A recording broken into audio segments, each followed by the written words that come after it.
13वें अध्याय का दूसरा भाग हमने यहाँ ख़त्म किया था, पहला भाग। अब दूसरा भाग यहाँ से शुरू होता है।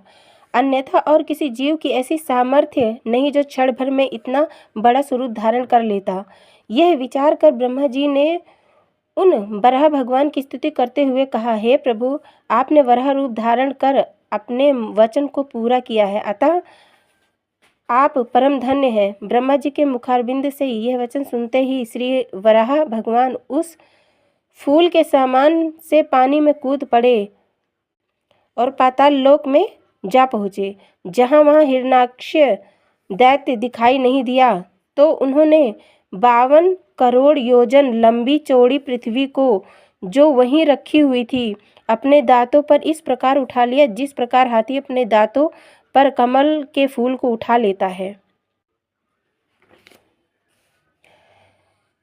जिस समय वे पृथ्वी को उठाकर वहां से चले, उसी समय मार्ग में ही हिरण्याक्ष दैत्य से उसकी भेंट हो गई, जो अत्यंत बलवान था। उससे युद्ध करने की शक्ति किसी और देवता में न थी। वराह भगवान ने उस दैत्य का वध करके पृथ्वी को जल से बाहर निकाला तो पृथ्वी को देखकर ब्रह्मा जी अत्यंत प्रसन्न होकर वराह भगवान की स्तुति करते हुए बोले, हे शरणागत प्रभु, जिस प्रकार आप पृथ्वी को पानी से बाहर निकाल कर लाए हैं, उसी तरह अब आप दया कर इसे पानी के ऊपर स्थिर कर दीजिए।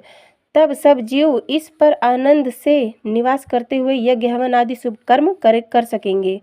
जिस समय वराह भगवान ने पृथ्वी को उसे पानी के ऊपर रखा तो वे मिट्टी होकर गलने लगी। उस समय उन्होंने उसे अपनी कुछ शक्ति देकर जल के ऊपर स्थित कर दिया। तत्पश्चात ब्रह्मा जी द्वारा पैदा हुए वशिष्ठ, अंगिरा आदि श्री हरि का ध्यान, कीर्तन, हवन, यज्ञ आदि करते हुए पृथ्वी पर रहने लगे।